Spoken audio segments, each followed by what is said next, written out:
Hello guys, my name is Gulshan Mishra. आज की video उन बच्चों के लिए इन्फॉर्मेटिव है जो एक एजुकेशन की लॉन्ग डिस्टेंस की जर्नी को फेस नहीं करना चाहते हैं।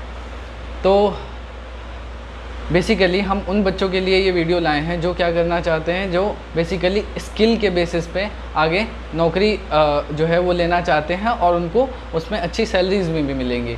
तो अभी हम बात कर रहे हैं बेसिकली CSIU, जो कि चंडीगढ़ की ऑर्गेनाइजेशन है। बेसिकली ये पूरे इंडिया की ऑर्गेनाइजेशन है, सेंट्रल साइंटिफिक इक्विपमेंट ऑर्गेनाइजेशन। इसके अंदर इंडो स्विस ट्रेनिंग सेंटर है, ठीक है। तो Indo Swiss training centre CSIU का एक बॉडी है, मतलब जो क्या करवाती है कि ट्रेनिंग करवाती है बच्चों को। अब इनके एंट्रेंस निकले हुए हैं, हर साल निकलते हैं, इस साल भी इस ट्रेनिंग सेंटर का एंट्रेंस निकला हुआ है। बेसिकली ये क्या करवाते हैं, ये डिप्लोमा करवाते हैं। अब डिप्लोमा एक जॉब ओरिएंटेड कोर्स है, ठीक है। पर बेसिकली जनरली अगर आप देखेंगे तो बाकी कॉलेजेस के कंपेयर में, जैसे अगर आप डिप्लोमा के कई सारे कॉलेज हैं यहाँ पंजाब में और बहुत सारे जगह पर, हर एक स्टेट में अपने अपने कॉलेज होते हैं डिप्लोमा के, लेकिन उनकी प्लेसमेंट होती नहीं है। मतलब मैंने नहीं देखी, बहुत कम अमाउंट में प्लेसमेंट होती है। पर अगर आप बात करें ISTC की, यानी इंडो स्विस ट्रेनिंग सेंटर, तो इनका जो प्लेसमेंट होता है वो 90%, अगर आपकी कोई बैकलॉग नहीं है तो 90% प्लेसमेंट आपकी अश्योर्ड रहती है, ठीक है। एक गवर्नमेंट ऑर्गेनाइजेशन है, एक गवर्नमेंट जो है ऑर्गेनाइजेशन की बॉडी है। तो इनका जो क्या कह सकते हैं, आपकी जो फैकल्टी है, या हम ये कह सकते हैं जो इनकी ट्रेनिंग होती है वो बहुत अपर लेवल की होती है। तो इसलिए इनकी प्लेसमेंट काफ़ी हद तक अश्योर्ड रहती है। अच्छा, तो बेसिकली हम क्या बात कर रहे थे कि डिप्लोमा कोर्सेज़ करवाते हैं। ये 4 डिप्लोमा कोर्सेज़ हैं। सबसे पहले आपका डिप्लोमा इन मैकेनिकल इंजीनियरिंग, उसके बाद डिप्लोमा इन इलेक्ट्रिकल इंजीनियरिंग, फिर होता है आपका diploma in die and mould making, and fourth one is diploma in mechatronics होता है, ठीक है, मैकेट्रॉनिक्स होता है। And there is I think machine testing होता है, या मे बी शायद ऑटोमेशन होता है एक। तो बेसिकली ये 4 तरीके के डिप्लोमा करवाते हैं। हर एक कोर्स जो है वो 4 साल की ड्यूरेशन का होता है। जनरली और कॉलेजेस में डिप्लोमा सिर्फ 3 साल का होता है, पर यहाँ पर जो डिप्लोमाज होते हैं वो 4 साल के होते हैं, ठीक है। 4 साल की डिप्लोमा है, और हर एक मतलब आप जितने भी स्ट्रीम बताए मैंने, चारों में 30 सीट होते हैं। और इन कोर्सेज़ के लिए बॉयज़ और गर्ल्स दोनों ही एलिजिबल होते हैं, ठीक है जी। और अगर आप बात करें प्लेसमेंट की, बहुत इंपॉर्टेंट मेजर पार्ट प्लेसमेंट कहलाता है भाई।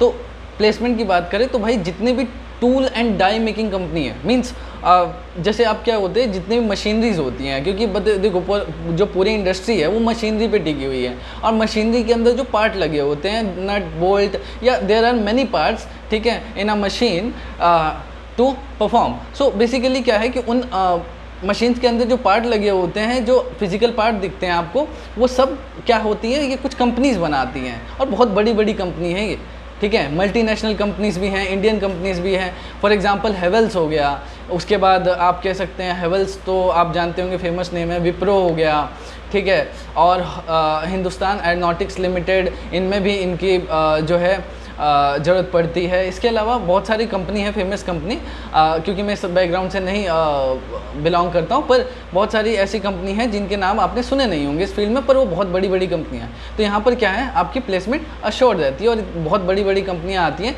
A part of different colleges. इनमें सबसे ज़्यादा जो है प्लेसमेंट की संभावना रहती है कि सबसे ज़्यादा बड़ी बड़ी कंपनियाँ यहीं पर आती है। और ये भी बात है कि आपका जो इंडो स्विस ट्रेनिंग सेंटर है वो चंडीगढ़ के अलावा कहीं और है नहीं।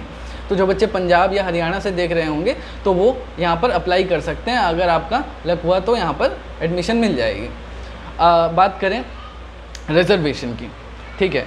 तो यहाँ पे जो रिजर्वेशन का क्राइटेरिया रहता है वो लगभग आपका कुछ ऐसा रहता है कि 27% जो है वो OBC के लिए रहता है सीट रिज़र्व। उसके बाद 15% बचा तो फिर शेड्यूल कास्ट के लिए। उसके बाद 10% होता है EWS कैटेगरी के लिए, और उसके बाद 7.5% जो रह गया वो ST के लिए होता है, शेड्यूल ट्राइब के लिए। और रेस्ट ऑफ द 49.5% जो बचा वो रहती है आपके जनरल के लिए। तो मतलब एडमिशन इतनी आसान है नहीं, क्योंकि काफ़ी बच्चे अप्लाई करते हैं, इन लैक्स बच्चे अप्लाई करते हैं, और सीट उस हिसाब से कम है, ठीक है। अब बात करें क्योंकि 30-30 लगा लो, 30 इंटू 4 कितना 120 सीट हुई है। 120 सीट के लिए जब लाख बच्चे अप्लाई करेंगे तो ऑब्वियसली कंपटीशन हाई होगा, ठीक है। और क्योंकि प्लेसमेंट अश्योर्ड होती है तो सभी बच्चे, जिन बच्चों को लॉन्ग जर्नी नहीं जानी, ठीक है, और उनको छोटा सा कोर्स करके स्किल डेवलपमेंट, बेसिकली ये क्या है, एक स्किल है, क्योंकि आपको इसमें वाइट कॉलर जॉब नहीं मिलेगी, बट हाँ आपको सैलरी अच्छी मिलेगी। आप टूल्स एंड डाई मतलब एक टेक्निकल लाइन में एंटर करोगे, हो सकता है आपकी फिर सैलरी बहुत ज़्यादा भी हो जाए, तो that depends upon your work, that is different thing, we are not talking about the here the salary. So ये रहता है क्राइटेरिया। अब बात करें कि भाई फॉर्म वॉर्म जो है उसकी लास्ट डेट, मैंने बोला बेसिकली जो फॉर्म है वो उसकी स्टार्टिंग डेट मतलब बेसिकली 1 जुलाई से है, जो कि स्टार्ट हो चुकी है। तो 1 जुलाई से आप जो है वो उसमें अप्लाई कर सकते हैं। और जो लास्ट डेट रहेगी, क्लोजिंग डेट रहेगी एप्लीकेशन की, वो रहेगी 31 जुलाई, ठीक है।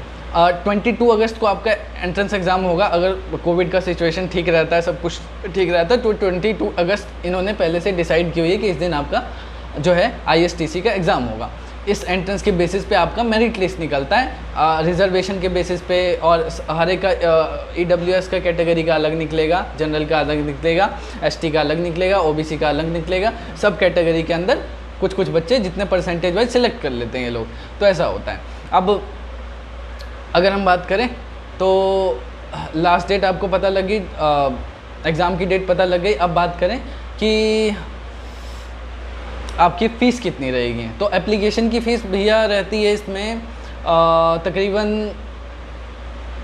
1200 रुपये जनरल के लिए रहती है। जनरल हो गया, EWS हो गया और OBC, इन सब के लिए 1200 रुपये है application fees, 1200 rupees. And if you talk about the schedule tribe and schedule caste, the fees will be approximately half, I think 600, that is approximately right. So 600 for the scheduled caste and scheduled tribe. Now if we talk about कि भाई क्या रहेगा exam का syllabus, entrance का syllabus क्या रहेगा, तो भाई मैथ साइंस होगा, मैथ साइंस तो और इंग्लिश, ये 3 चीज़ें तो रहती हैं, और ये आपने पढ़ा होता है 10th तक। तो मैथ साइंस इंग्लिश है, इसके अलावा आपको GK पढ़ना है और एप्टीट्यूड का टेस्ट होगा, ठीक है। तो GK रहेगा और एप्टीट्यूड रहेगा, ये चीज़ें रहती हैं आपके पास। हाँ, ये तो 5 सब्जेक्ट हो गए, मैथ्स, इंग्लिश, उसके बाद आपका साइंस और GK और एप्टीट्यूड, ये 5 सब्जेक्ट का आपका एग्ज़ाम होता है, ठीक है। तो अगर पूरे कोर्स की फ़ीस की बात करें कि इफ़ वी से कि आपकी एडमिशन हो गई, तो अगर आपकी एडमिशन हो गई तो इसके बाद जो फ़ीस पे करनी पड़ेगी वो आपका सिक्योरिटी मिला के, सिक्योरिटी रहती है आपकी 5000, and apart of this there is a 1000 fee for the entry fee, that is called the entry fee basically. So 5000 is the security money and 1000 is the entry fee. So this is a 6000 that is payable at one time. Basically आपको ये क्या करना है कि एक time में पे करना है, और it is only a one time payment और इन अ 4 ड्यूरेशन कोर्स। तो 4 साल में सिर्फ एक बार ही आपको पे करना पड़ता है। उसके अलावा हर सेमेस्टर 20,000 रुपये यानी 20,000 रुपीज़ आपको पे करना पड़ेगा। तो आप मान लीजिए कि आपका 4 साल का कोर्स है, तो 40,000 इस 6,000 को छोड़कर, क्योंकि ये 6,000 सिर्फ एक बार ही पे की जाती है। उसके अलावा हर सेमेस्टर में 20,000 तो अप्रॉक्सीमेटली 40,000 पर ईयर। 40,000 को पर ईयर से 4 से मल्टीप्लाई कर दो तो आपका 1,60,000 अप्रॉक्स खर्चा आएगा पूरे कोर्स का, ठीक है। तो ये रहेगा आपका सिनेरियो। तो फीस बहुत ज़्यादा नहीं है, अगर आप लाइफ को सेटल करना चाहते हो तो that is obvious amount we can say. तो इतना तो चलता है। और मैंने यही बात बोली कि बहुत अच्छा इंस्टीट्यूशन है और आपकी प्लेसमेंट काफ़ी अच्छी अश्योर्ड होगी, क्योंकि आप कई बार होता है कि भाई किसी को बहुत ज़्यादा नहीं पढ़ना, या जो फिज़िकली वर्क करना चाहता है, किसी को टेक्निकल काम में मन लगता है, किसी को चीज़ें कंपोनेंट बनाने में मन लगता है, ठीक है, तो जिसको मशीनरी में काम करने में मन लगता है, ठीक है। तो ये सब चीज़ों में जिसका जो है रुझान होता है, या जिसको इलेक्ट्रिकल में काम करने, तो ये सब लोग जो हैं स्किल बेस्ड लोग कहलाते हैं, और बेसिकली उनके पास स्किल का सर्टिफिकेट भी है, that is called the diploma. पर हाँ, मैं ये भी बताऊंगा डिप्लोमा और कहीं से करने का फ़ायदा है नहीं। मतलब आप किसी प्राइवेट कॉलेज से डिप्लोमा कर ले तो नहीं ले, क्योंकि उसकी प्लेसमेंट होती नहीं, और बाहर काम करके आपको कुछ पैसा वैसा इतना मिलेगा नहीं। पर यहाँ पर बड़ी बड़ी कंपनियाँ आती है तो आपकी प्लेसमेंट के चांसेस बहुत ज़्यादा हैं। सो ये सब चीज़ें थी और ये सिनेरियो था। अब बाकी अगर आपको कोई सवाल हो, कुछ सजेशन हो कि कुछ और पार्ट इंक्लूड करना चाहिए था, तो ज़रूर कमेंट बॉक्स में आप डाल देना। So thank you so much.